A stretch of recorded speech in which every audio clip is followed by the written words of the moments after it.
एक बार धरती की भलाई के लिए ब्रह्मा जी के मन में यज्ञ करने का विचार आया। इसके बाद उन्होंने यज्ञ की जगह की तलाश शुरू की। फिर उन्होंने अपनी भुजाओं से निकले हुए एक कमल के फूल को धरती पर गिराया। मान्यता है कि ब्रह्मा जी का फूल जिस जगह पर गिरा वहीं पर उनका मंदिर बनवाया गया। यह मंदिर राजस्थान के पुष्कर में स्थित है। कथा के मुताबिक ब्रह्मा जी पुष्कर यज्ञ करने पहुंचे। इस दौरान सभी देवी देवता भी यज्ञ स्थल पर पहुंच गए, जबकि उनकी पत्नी सावित्री ठीक वक्त पर नहीं पहुंच पाए। शुभ मुहूर्त का वक्त निकला जा रहा था। इस यज्ञ को पूरा करने के लिए एक स्त्री की आवश्यकता थी, इसलिए ब्रह्मा जी ने उस दौरान एक स्थानीय ग्वाला से विवाह कर लिया और यज्ञ की शुरुआत की। यज्ञ शुरू होने के थोड़ी देर बाद ही जब सावित्री वहां पहुंची तब उन्होंने अपनी जगह पर एक अन्य स्त्री को ब्रह्मा जी के साथ बैठा देखा। ये देखकर सावित्री बहुत क्रोधित हो गई। उन्होंने उसी वक्त ब्रह्मा जी को श्राप दिया कि इस पूरे संसार में कभी उनकी पूजा नहीं होगी और कोई भी व्यक्ति पूजा के समय उन्हें याद नहीं करेगा। सावित्री को इतने गुस्से में देखते हुए उस वक्त सभी देवी देवता डर गए। सभी देवताओं ने सावित्री को समझाते हुए उन्हें अपना श्राप वापस लेने के लिए कहा। सावित्री का गुस्सा जब ठंडा हुआ तब उन्होंने ये कहा कि जिस स्थान में ब्रह्मा जी ने यज्ञ किया है केवल उसी स्थान पर उनका मंदिर बनेगा। इसके बाद कहा जाता है कि देवी सावित्री पास में ही एक पहाड़ी पर तपस्या में लीन हो गई और आज भी वहां उपस्थित है। आप सभी ने महादेव को मां काली के पैरों के नीचे जरूर देखा होगा।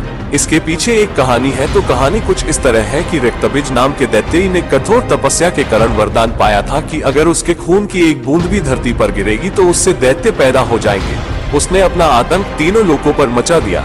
देवताओं ने उसे युद्ध के लिए ललकारा। देवता अपनी पूरी शक्ति लगाकर रक्तबीज का नाश करने को तत्पर थे, मगर जैसे ही उसके खून की एक भी बूंद धरती पर गिरती उस एक बूंद से अनेक रक्तबीज पैदा हो जाते। सभी देवता मिलकर महाकाली की शरण में गए। महाकाली ने देवताओं की रक्षा के लिए विकराल रूप धारण कर युद्ध भूमि में प्रवेश किया। महाकाली ने राक्षसों का वध करना आरंभ किया, लेकिन रक्तबीज के खून की एक भी बूंद धरती पर गिरती तो उससे अनेक दानवों का जन्म हो जाता, जिससे युद्ध भूमि में दैत्यों की संख्या बढ़ने लगी। तब मां ने अपनी जीभ का विस्तार किया। दानवों की खून की बूंदें धरती पर गिरने की बजाय उनकी जीभ पर गिरने लगी। वो लाशों के ढेर लगाती गई और उनका खून पीने लगी। इस तरह महाकाली ने रक्तबीज का वध किया, लेकिन तब तक महाकाली का गुस्सा इतना बढ़ चुका था कि उनको शांत करना जरूरी था, मगर हर कोई उनके समीप जाने से भी डर रहा था। सभी देवता भगवान शिव के पास गए और महाकाली को शांत करने के लिए प्रार्थना करने लगे। भगवान शिव ने उन्हें बहुत प्रकार से शांत करने की कोशिश करी। जब सभी प्रयास विफल हो गए तो वह उनके मार्ग में लेट गए। जब उनके चरण भगवान शिव पर पड़े तो वह एकदम से रुक गई और उनका क्रोध शांत हो गया। दोस्तों, सनातन धर्म में हनुमान जी को ब्रह्मचारी बताया गया है। ऐसा भी बताया गया है कि उनकी शादी नहीं हुई थी, लेकिन मान्यताओं के अनुसार उनकी शादी सूर्य देव की पुत्री के साथ हुई थी। कथा के अनुसार हनुमान जी बाल अवस्था में जब सूर्य देव को गलती से फल समझकर खाने पहुंच गए थे, तब सभी देवताओं ने उन्हें रोकने की कोशिश की थी, जिसके बाद अंत में इंद्रदेव ने बाल हनुमान पर वज्र का प्रयोग कर उन्हें बेहोश कर दिया था। इस घटना के बाद ये तय हुआ कि सूर्य देव हनुमान जी को ज्ञान प्रदान करेंगे।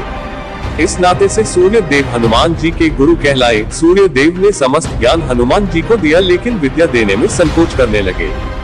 इस संकोच के पीछे का कारण था हनुमान जी का ब्रह्मचारी होना। दरअसल 9 विद्याओं में से 5 विद्याएं तो सूर्य देव ने हनुमान जी को दे दी, लेकिन अन्य 4 विद्याओं में हनुमान जी का शादीशुदा न होना एक रुकावट बन गया। ऐसे में सूर्य देव ने युक्ति लगाई और अपने तेज से एक कन्या को प्रकट किया। सूर्य देव ने हनुमान जी को उससे विवाह के लिए बोला। हनुमान जी को समझाते हुए सूर्य देव ने कहा कि यह कन्या तुम्हारे ज्ञान प्राप्ति में सहायक साबित होगी, और हनुमान जी से विवाह के बाद ये कन्या तपस्या कर पुनः सूर्य के तेज में ही विलीन हो जाएगी। इस प्रकार हनुमान जी का विवाह भी हो जाएगा और वह ब्रह्मचारी भी कहलाएंगे। इस तरह हनुमान जी ने विवाह कर बची 4 विद्याओं को ग्रहण किया। उस कन्या का नाम सुवर्चला था और तभी से वह हनुमान जी की पत्नी सुवर्चला के नाम से प्रसिद्ध है। तेलंगाना के खम्मम जिले में हनुमान जी और उनकी पत्नी सुवर्चला की पूजा होती है। ये विश्व का इकलौता ऐसा मंदिर है जहां हनुमान जी अपनी पत्नी के साथ पूजे जाते हैं।